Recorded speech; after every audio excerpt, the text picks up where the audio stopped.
Знаеш ли какво си мисля? Трябва малко да обновим в къщи. Много еднообразно всичко. Джулия, ти си голяма мислителка.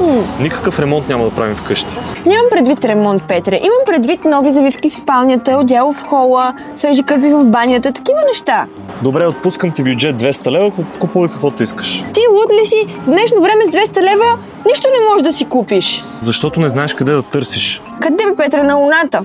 В Спално бельо БГ има всичко. Знаеш ли за 200 лева колко неща можеш да си купиш? Да, бе, сигурно. Добре, ставай да те водя. Айде.